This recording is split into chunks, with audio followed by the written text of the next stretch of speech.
When we as beginners look to the internet for a nice starting spot to begin your art journey, you often find yourself lost in a jungle of experts telling you something that you just can't understand.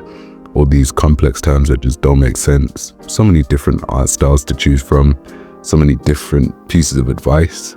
But where better to gain advice as a beginner than someone who's been and still is a beginner in lots of areas?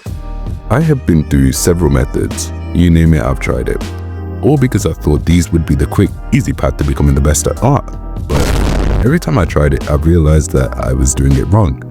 So in today's video, I'll be going through the beginner's guide to art. When we think of picking an end goal as a beginner, it might seem a little contradictory. Why would I look at the end when I haven't even taken the first step? And that's because if you want to begin your journey, you have to at least have a destination in mind. Go on Pinterest and just look at art. Save the ones that you like, or go on YouTube and look through the YouTube artists. Which one really stands out to you and why?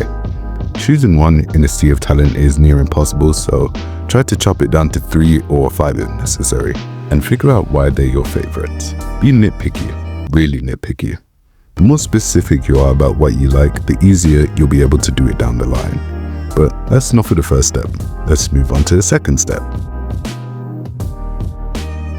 Many people will tell you that the box method is the way to go. Several others will tell you that the egg method or the bee method is the best. For those of you who don't know, the egg method is using a spherical shape similar to an egg for the torso, and sometimes head. The box method and the bee method are pretty much the same, but different in practice. If you were to pick up your pen and I told you to draw the shape of an egg, you'd say, no problem, easy. Or at least I hope you would. And if I were to tell you to draw a being, maybe a little harder, but it's still pretty easy.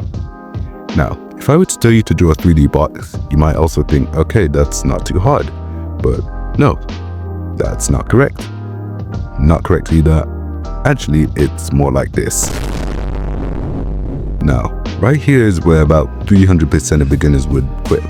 But before you think it's over, it's not, because this is overkill by like a lot.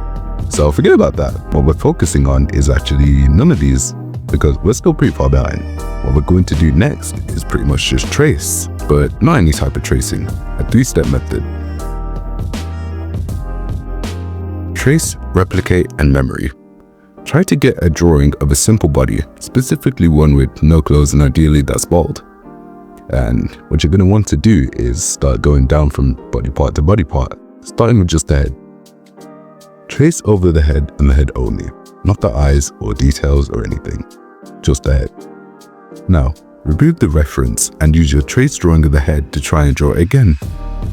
And lastly, you're going to want to cover both the trace drawing and the replica and try to draw it off memory.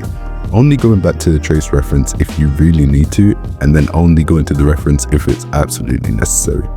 And gradually, you're going to want to repeat it for all the body parts. And if you do all these and repeat a few times, you should be able to draw a simple body from at least one angle. Now, there are of course more steps, but this is just going to be the first video. There's a lot to cram in, and it's better if I do it in separate parts. I hope this video helps, and if it did, be sure to like and subscribe. That's all, love you, and have an amazing day.